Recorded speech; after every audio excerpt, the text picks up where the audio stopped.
सुमंत्र के लौटाने का समाचार लेकर कुबड़ी मंथरा सीधी महारानी कैकेयी के पास गई। भाग्य की भी कैसी विडंबना है कि जिस समाचार को सुनकर कैकेयी प्रसन्न हुई थी, उसी समाचार से महाराज दशरथ की उद्विग्नता। अयोध्यानाथ दशरथ अयोध्या को अनाथ कर मृत्युशैया पर पड़े थे। अयोध्या का जन उन्हें श्रद्धांजलि देने, उनके अंतिम दर्शन करने आया था। सबसे पहले गुरु वशिष्ठ आगे बढ़े और फिर आगे आए अयोध्या के सामंतों के साथ आर्य सुमंत्र के पश्चात महारानी कौशल्या, कैकेयी, सुमित्रा, मांडवी, उर्मिला और श्रुतिकीर्ति ने महाराज के चरणों में पुष्प अर्पित किए, उन्हें अंतिम नमन किया। मंगल भवन अमंगल हारी, प्रभु सुदशरथ अजिर बिहारी।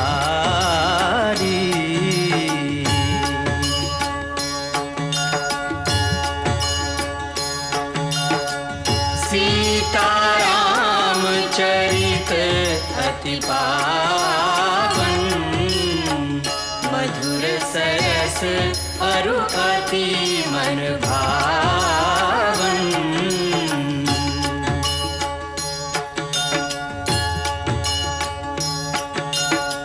पुनि पुनि कितने हो सुने सुनाए, हिय की प्यास बुझत न बुझाए।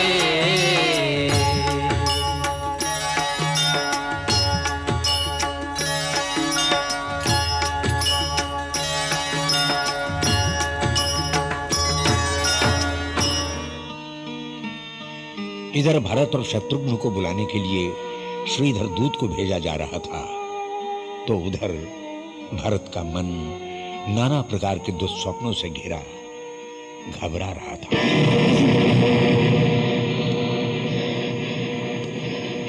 क्या बात है भैया? शत्रुघ्न, क्या सवेरा हो गया? हाँ भैया। कहते हैं भोर का सपना सच होता है।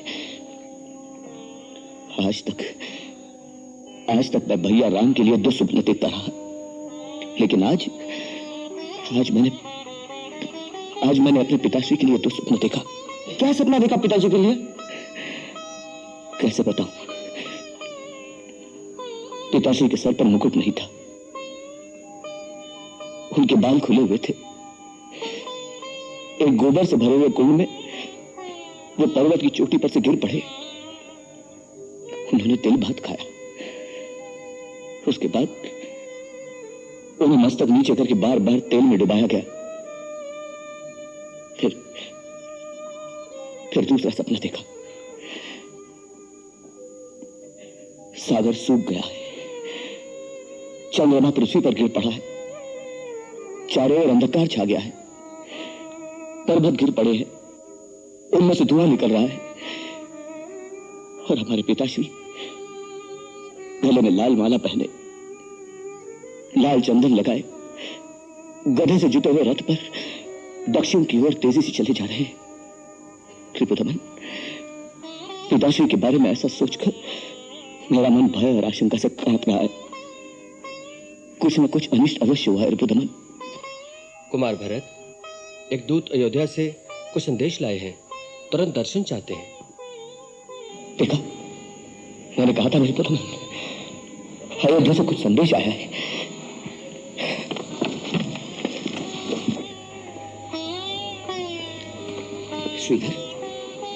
श्रीधर बोलो, क्या बात है? क्या संदेश लाए हो? आपको तुरंत अयोध्या में बुलाया गया है। सब कुशल तो है ना?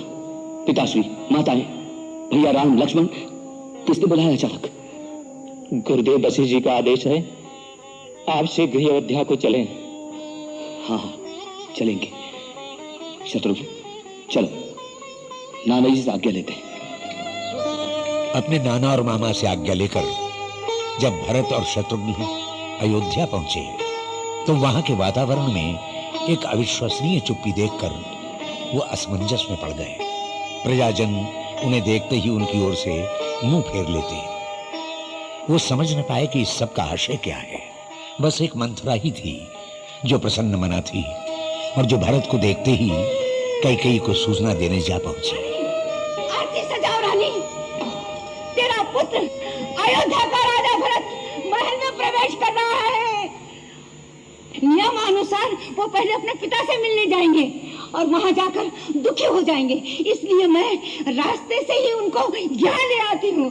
रानी आरती तैयार करो, आरती तैयार करो, आरती। और भरत पिता के कक्ष में ही पहले गए। पिता नहीं थे। कहाँ गए पिता? वो प्रहरी से पूछने ही वाले थे कि तभी मंथरा ने उन्हें आगे घेरा। भरत लाल जी, आगे आगे, जीते रहो, जुग जुग जी हो मेरे लाल। चलो, तुम्हारी माता ने बुलाया है, वो बहुत अधीर हो रही है तुमसे मिलने के लिए। चलो।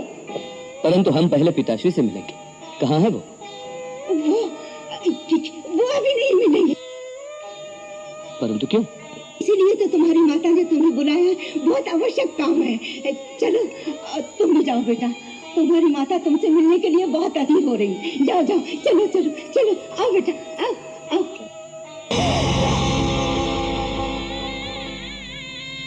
क्या बात है माता? ये आज कैसे वस्त्र पहने हैं? आपके आभूषण कहाँ हैं? आपकी मांग में सिंदूर नहीं है। क्या हुआ मातेश्वरी? महाराज आपके कक्ष में भी नहीं है। ये पूरा राजमहल इतना सोना क्यों हो गया है? कहाँ है महाराज? कहाँ है मेरे पिताश्री? बताओ माता, कहाँ है पिताश्री? पुत्र, संसार में जो जन्म लेता है, एक न एक दिन उसे संसार का त्याग भी करना पड़ता है। प्राण त्याग करने के बाद जो गति धर्मात्मा पुरुषों की होती है, जो परम धाम उन्हें मिलता है, तुम्हारे पिता भी उसी परम धाम को सिधार गए।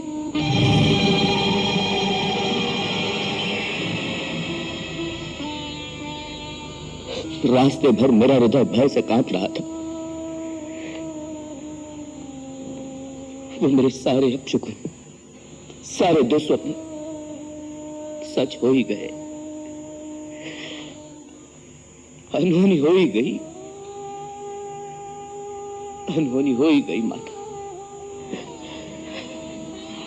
धीरज रखो मेरे लाल, तुम तो अपने पिता के समान धीर और वीर पुरुष हो।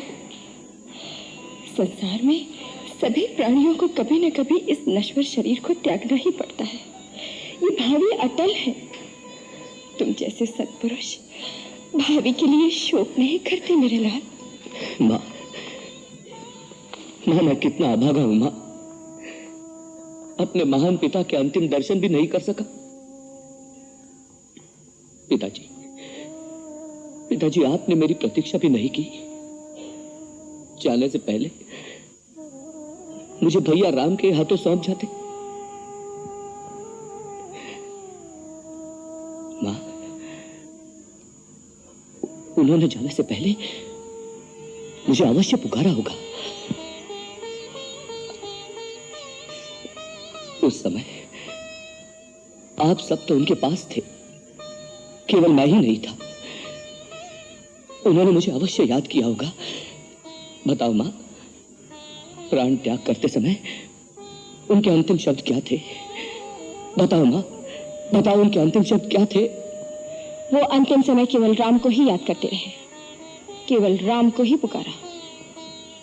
केवल राम भैया को ही पुकारा? तो क्या भैया राम भी उनके पास नहीं थे? नहीं, परंतु ऐसा क्या अकस्मात हो गया था जो भैया राम भी उनके पास नहीं पहुंच सके? आप तो उनके पास होंगी। नहीं, उन्होंने महारानी कौशल्या के कक्ष में ही अपने प्राण त्याग दिए थे। माता कौशल्या के ही कक्ष में प्राण त्याग दिए, उस वक्त भैया राम और लक्ष्मण कहाँ थे? वन में।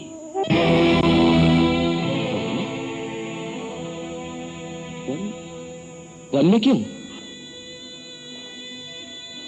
महाराज ने स्वर्ग सिधारने से पहले उन्हें 14 वर्ष का वनवास दे दिया था। वनवास?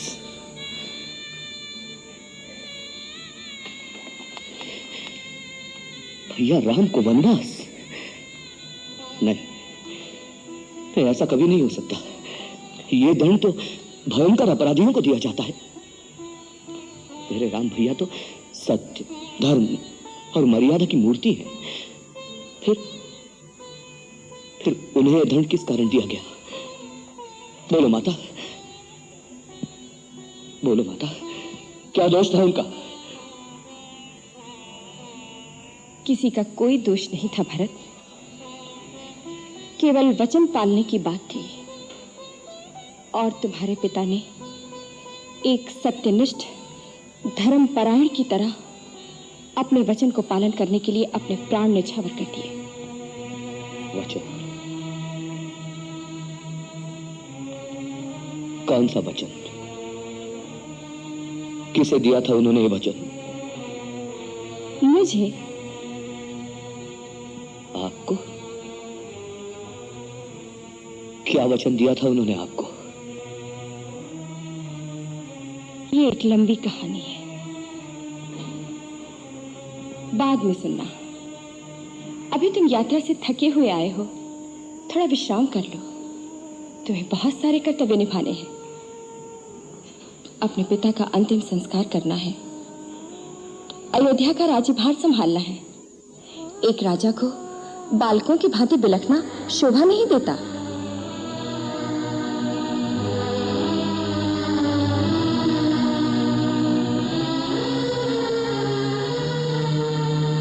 ये आंसू बहाने का समय नहीं है।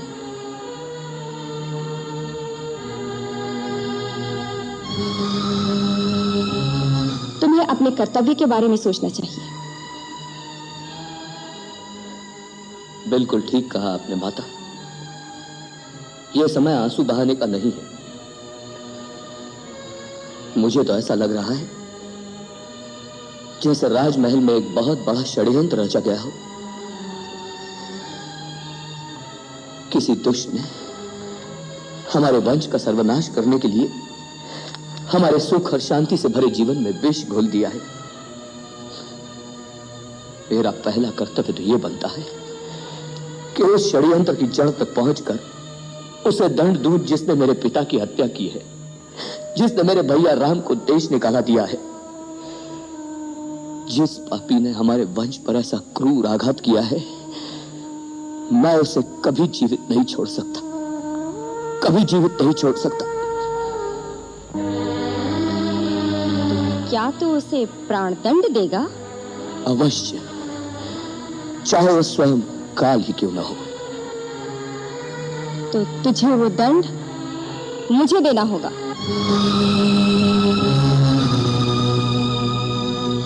आपको? हाँ, मुझे। मैंने ही महाराज से 2 वचन मांगे थे। महाराज ने मुझे 2 वर दिए थे। कहा था जब जी चाहे मांग लेना। इधर तेरे जाने के पश्चात कौशल्या के कहने से महाराज ने राम के राज्य अभिषेक के लिए निश्चय कर लिया। महारानी कौशल्या ने सोचा कैकेयी का पुत्र भरत तो यहाँ है नहीं, अवसर का लाभ उठाकर अपने पुत्र को राजा क्यों न बना दे। किंतु मैंने ऐसा नहीं होने दिया। मेरे होते हुए तुझे इस राज्य से कोई भी वंचित नहीं कर सकता था। मैंने महाराज से अपने दोनों वर मांग लिए। तेरे लिए अयोध्या का राज्य और राम के लिए 14 वर्ष का वनवास।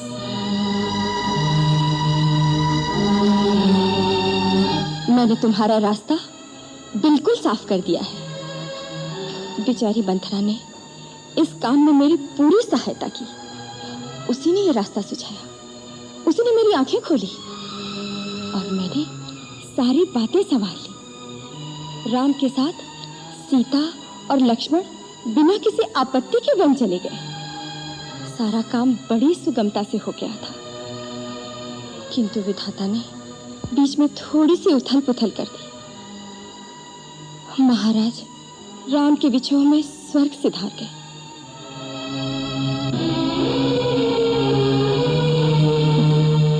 मैं जानती हूँ पिता के स्वर्गवास से तुम्हें महान दुख हो रहा है, वो तो हम सबको है। महाराज तो अब लौट कर आएंगे नहीं, किंतु तुम्हें उनके वचन का पालन अवश्य करना है। उनके वचनानुसार तुम इस विशाल साम्राज्य के एक छत्र सम्राट हो। ये निष्कंटक राज्य तुम्हारा है, इसीलिए कहती हूँ अब धैर्य धरो और अपना राज्य सिंहासन संभालो राजन।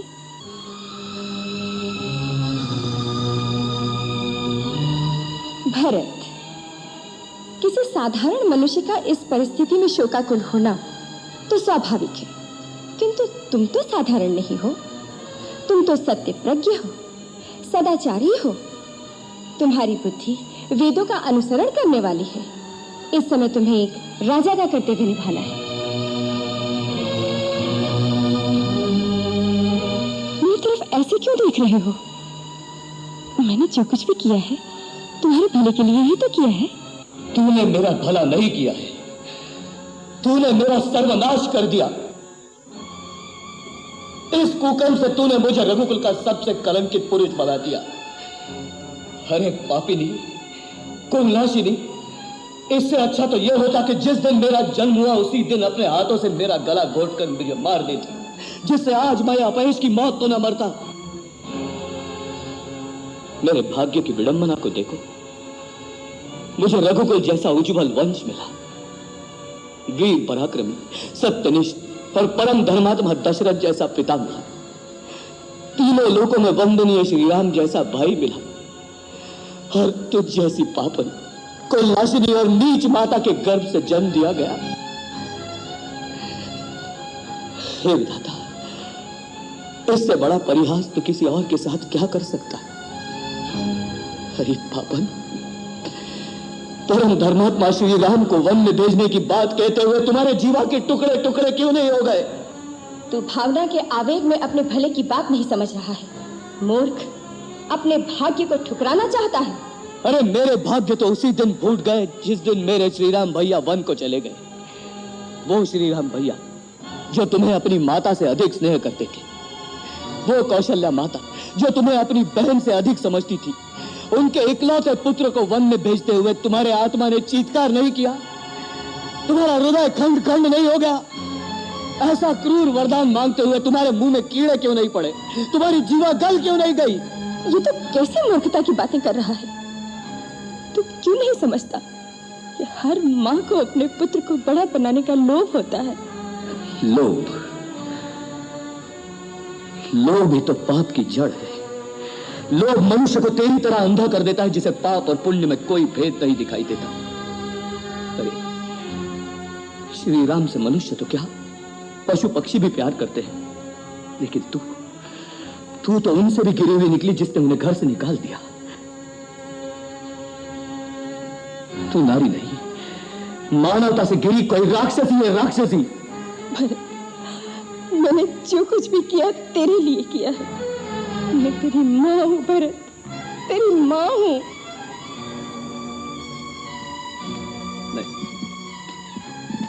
नहीं, आज के बाद तू मेरी माता नहीं। मुझे जन्म जन्मांतर तक नरक में रहना स्वीकार है, लेकिन तुझे अपनी माता कहना स्वीकार नहीं। यदि मेरी आवाज इस लोक से परलोक तक पहुंचती हो तो पिताश्री आप भी सुन ले। आज आपके इस अभागे बेटे भरत ने कैकेयी का त्याग कर दिया है। और पिताश्री आप मुझे आशीर्वाद दें कि आपकी इच्छा अनुसार श्री राम को वन से लाकर अयोध्या के राज सिंहासन पर बिठा सकूं। महारानी कैकेयी, यदि तुम स्त्री न होती तो तुम्हारे इस दुष्कर्म के लिए मैं आज अपने इन हाथों से तुम्हारे टुकड़े टुकड़े कर देता। पाप की ऐसी जीवंत मूर्ति को जीवित रहना देना भी पाप है। परंतु ऐसा करने से कहीं मेरे राम भैया मेरा परित्याग न कर दे, इसलिए विवश हूं।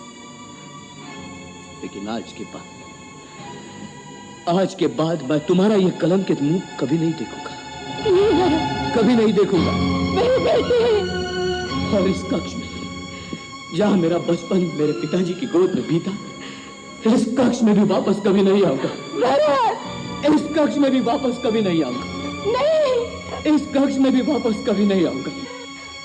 कैकेयी पुकारती रह गई, लेकिन भरत न रुके न रुके। वो सीधे माँ कौशल्या के पास पहुंचे। भरत, तू आ गया पुत्र। मैं तेरा ही रास्ता देख रही थी।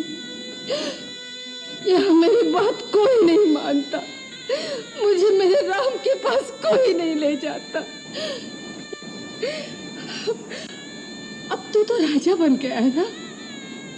मैं प्रार्थना करती हूँ, अपनी सेना को आज्ञा देते, जहाँ राम को छोड़ाए उसी वन में उसकी माता को भी छोड़ाए। माँ, माँ, अगर आप भी राम के पास वन में चली जाएगी तो ये भरत किसकी गोद में बैठकर रोएगा? भरत। माँ, क्या केवल राम ही आपका पुत्र है? नहीं भरत। भरत नहीं, मैं तो इसलिए आपके पास आया था कि आप अपने स्नेह का हाथ मेरे सिर पर रखेंगी, मेरी घायल आत्मा को अपने आंचल की छाया में शरण देंगी। परंतु मेरे भाग्य में मां का ब्याह कहा। नहीं भरत नहीं, मेरे पाप का यही दंड है। माता, मेरा एक ही पाप है कि मैंने कैकेयी की कोख से जन्म लिया, परंतु इसके लिए वो विधाता दोषी है, मैं नहीं। विधाता ने इस संसार में कैकेयी जैसी क्रूर नारी को जन्म ही क्यों दिया? और अगर जन्म देना ही था तो उसे बांझ क्यों नहीं बनाया, जिससे मेरे जैसा कुल का कलंक पैदा ही ना होता? नहीं भरत नहीं। मैं आपको कैसे विश्वास दिलाऊं मातेश्वरी? मैं भगवान की शपथ लेकर कहता हूं कि जो कुछ भी हुआ है, यदि उसमें मेरी लेश मात्र भी सहमति रही है तो मेरा सारा ज्ञान, गुरु की दी हुई सारी विद्या इसी समय नष्ट हो जाए और संसार के समस्त पापियों के समस्त पापों का दंड केवल मुझे मिले। मां, आप तो ममता की मूर्ति हैं मां। मुझे पूरा भरोसा था कि भले मेरे राम भैया मुझ पर संदेह कर जाए, परंतु आप मुझ पर कभी संदेह नहीं करेंगी। मां, बचपन से मैंने आप ही की गोद में अधिक स्नेह पाया है, और आज अगर उसी गोद में मेरे लिए स्थान नहीं है तो ऐसे जीने से तो अच्छा है कि मुझे मृत्यु आ जाए। नहीं भरत नहीं, ऐसी बातों से तुम मुझे और दुखी मत कर बेटे। एक बेटा तो वन में चला गया और दूसरा इस प्रकार धैर्य छोड़कर मरने की बात करेगा तो बेचारी माँ किससे सहारा मांगेगी? मैं तो तेरे आने से समझी थी कि मेरे पास मेरा राम आ गया है। मेरे बातों का यह अर्थ कतई नहीं था मेरे लाल कि मैं तुझ पर संदेह करूं, परंतु माँ की आत्मा सदा दुखी पुत्र की ओर ही जाएगी। एक पुत्र तो पिता की आज्ञा से राज संभालेगा तो माँ का हृदय वनवासी पुत्र के लिए ही तड़पेगा ना। इसलिए मैं तेरी आने की प्रतीक्षा कर रही थी। मेरा राम तो मुझे वन में अपने साथ नहीं ले गया, तो मेरी आज्ञा अवश्य मानेगा और मुझे वन भेज देगा। मुझे वन भेज देना मेरे लाल, मुझे वन भेज देना। मैं आपको वन में नहीं भेजूंगा मां, परंतु वन में जाने वाले को आपके द्वार पर जरूर ले आऊंगा। नहीं, ऐसे सपने मुझे मत दिखा भरत, मुझे मत दिखा। इस सपने को सच करना ही तो अब मेरा कर्तव्य है। मां, मैं पूछता हूं आपने उन्हें जाने की आज्ञा कैसे थी? अपने अधिकार से उन्हें रोका क्यों नहीं?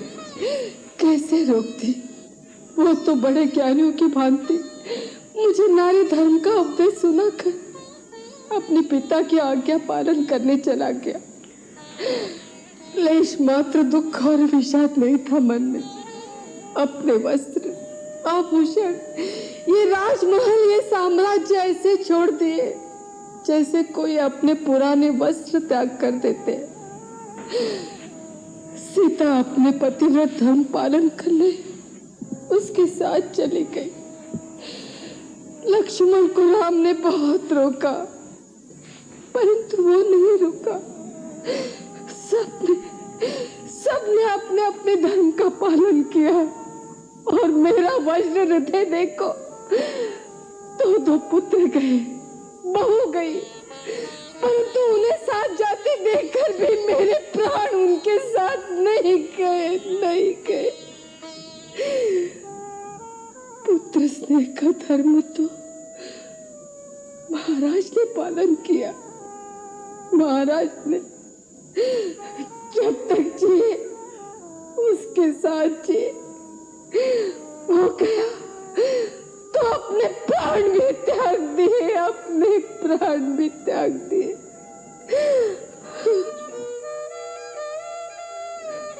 मां, मुझे ऐसे महान पिता मिले, ऐसा भाई मिला, फिर तेरे जैसी मां की कोख से जन्म क्यों नहीं मिला? कह के स्तुत होने का कलंक क्यों लगने दिया? यदि आज आप मेरी जननी होती तो मुझे ऐसा कलंक कदापि न लगता। जन्म मरण अपनी इच्छा से नहीं होता पुत्र, ये सब पहले से ही निर्धारित है। इसी को भाग्य कहते हैं। हम सब उसी भाग्य के हाथों के कठपुतलियां बनकर नाचते हैं।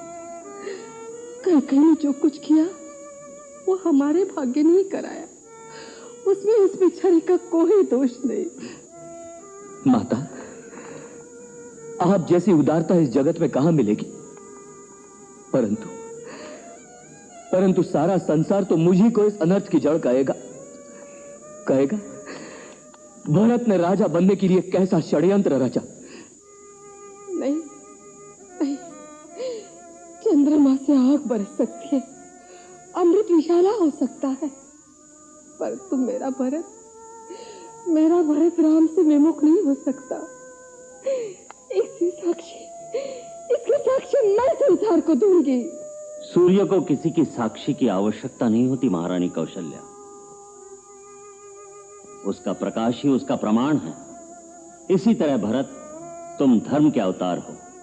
जैसे सूर्य में अंधकार नहीं हो सकता, तुम्हारा कर्म कभी धर्म विरुद्ध नहीं हो सकता। तुम जो करोगे वही धर्म का प्रमाण है। गुरुदेव, आप मेरी रक्षा कीजिए। गुरुदेव, इस विषम स्थिति में अधर्म और अपयश से केवल आप ही मुझे बचा सकते हैं। इस समय पिताश्री की मृत्यु और भाई के वियोग जनित शोक के कारण मेरी बुद्धि कुंठित हो चुकी है, इसलिए आप मेरा मार्गदर्शन कीजिए गुरुदेव। कुमार, तुम्हारे आगमन की सूचना पाकर हम तुमसे यही कहने आए हैं कि यह समय शोक करने का नहीं है।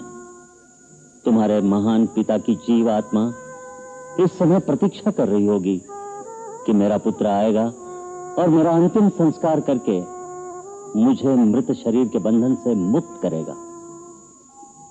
तुम्हारे लिए उनका शरीर तैल की नौका में सुरक्षित करके रखा है। तुम्हें एक धैर्यवान पुरुष की तरह उनका अंतिम संस्कार करना चाहिए। चलो वत्स, अपने पिता के अंतिम दर्शन करो और उन्हें प्रणाम करो, अंत्येष्टि की व्यवस्था करो। चलो।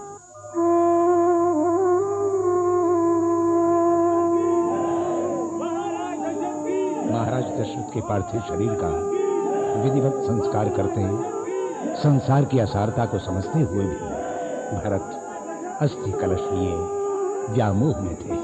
भरत, इन अस्थियों से मोह कैसा? ये तुम्हारे पिता नहीं है। वो महात्मा तो इस समय अपने कर्मानुसार परलोक में बैठे होंगे। जीवात्मा को 5 तत्वों से बना हुआ यह शरीर इसलिए प्रदान किया जाता है कि वो अपने जीवन में इसके द्वारा अपने कर्तव्य और धर्म का पालन करे। प्राणी के चले जाने पर इस पार्थिव शरीर के 5 तत्व अग्नि, वायु, आकाश, जल और धरती माँ को वापस दे दिए जाते हैं। अतः इन अस्थियों को सरयू के पवित्र जल को सौंप दो। सबके लिए यही विधान है कुमार। आज जो तुम अपने पिता के लिए कर रहे हो, एक दिन तुम्हारा बेटा तुम्हारे लिए भी यही करेगा। मोह को त्याग दो। तुम्हारा आगे का कर्तव्य तुम्हारी प्रतीक्षा कर रहा है। बहते जल की धार में जो डगारो बह जाए,